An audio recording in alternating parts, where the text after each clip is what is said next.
Bon, j'ai continué mes recherches dans les archives d'Octave. Si j'ai pas trouvé quand est-ce qu'il a rencontré ce Carter, je commence à avoir des traces. Octave, mon oncle, était architecte dans un cabinet de Bordeaux. Et dans un des cartons de projet qu'il avait conservé, j'ai retrouvé un récit que je vais vous lire. À part ça, pas grand-chose. J'essaie de ne pas trop parler de ce que je découvre et de ce que je peux comprendre. Depuis ces dernières semaines, j'ai l'impression d'attirer des attentions pas forcément positives. Peut-être de la paranoïa, mais enfin, bref, allons-y. Ah, le récit. Mon oncle avait une graphie un peu, un peu aléatoire. Par avance, je vous présente mes excuses. Alors, je préfère écrire ce que j'ai vu cette nuit. D'abord parce que ça me permettra de l'oublier. Ensuite, parce qu'à l'écrit, cela conjurera la réalité de la chose et la renverra à la fiction. Il est 3 heures, dans la lumière crue de la lampe de mon bureau. Tout va bien. Tout va bien. Rue Gratiolet est sise une église, dite des Spiritains. C'est là que j'ai passé la nuit. En tout cas, c'est là que je suis entré à 11 heures et dont je suis sorti à 2 heures. Grâce à Dieu, l'ironie, grâce à Dieu, j'ai verrouillé derrière moi. C'est un mot de Carter, qu'il échappa au café samedi, qui m'attira en ces lieux. Lui et moi allons devoir avoir une conversation sérieuse.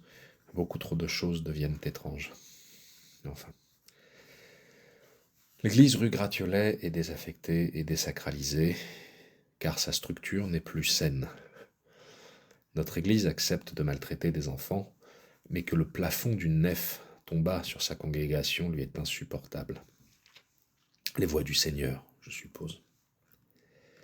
Samedi dernier, alors que nous discutions à l'autre salon de thé, Carter mentionna à Joris qu'il souhaitait se porter acquéreur de l'église si jamais les propriétaires actuels se laissaient persuader par les agents de Joris de passer la main.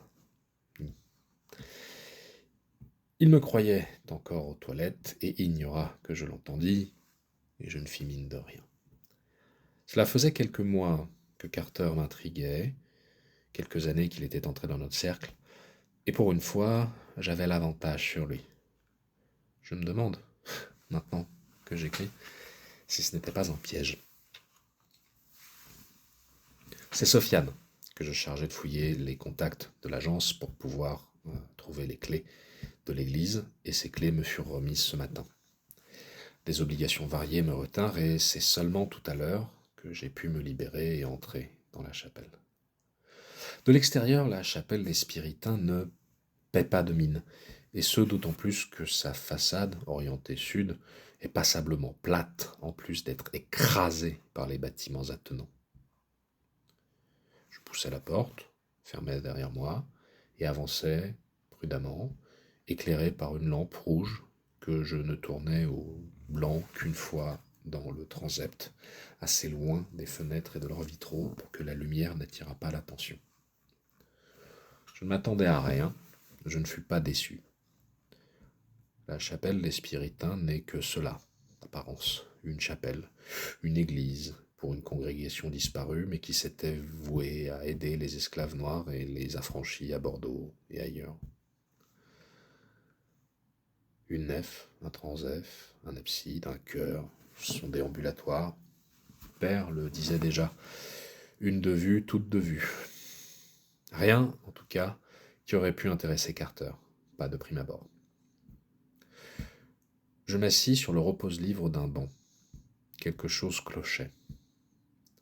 C'est un bruit dans la rue qui me mit sur la voie. L'explosion d'un pot d'échappement au passage d'une vitesse ou quelque chose comme ça. Pris de frayeur, je fermai la lampe et restai dans le silence un moment. Le bruit retentit de nouveau, puis le moteur ronfla plus loin, sans doute, rue du Mirail. Je laissai échapper un soupir de soulagement et remarquai mon environnement. Une lumière diffuse, verdâtre et sombre, sourdait un peu partout. Pas seulement des murs ou des meubles et des colonnes, mais partout. Toute la chapelle luminescait, si les saints-pères de l'écriture me pardonnent cette saillie. Je n'en croyais pas mes yeux, et réprimais le réflexe qui me poussait à rallumer ma torche pour mieux y voir. En l'état, si je ne voyais pas bien, je voyais en tout cas différemment.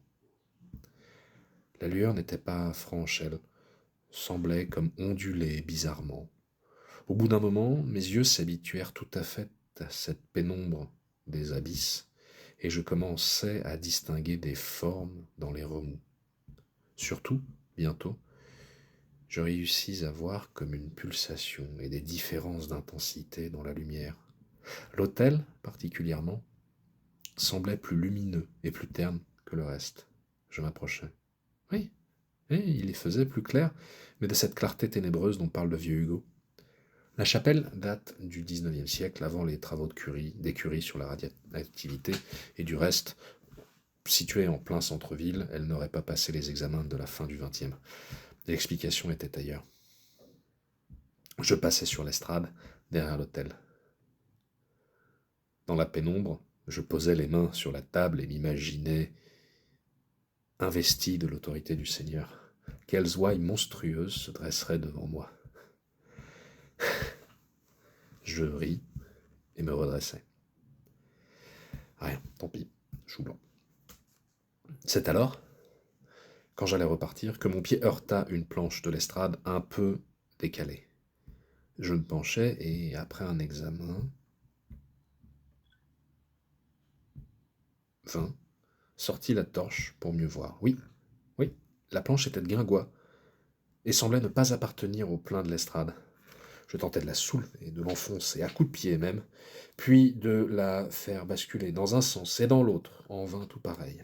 Dépité, je la tapais du plat du pied et elle s'enfonça dans sa longueur. Je poussais un peu plus, et un déclic retentit qui fit bâiller une trappe dans l'estrade. Ah, voilà.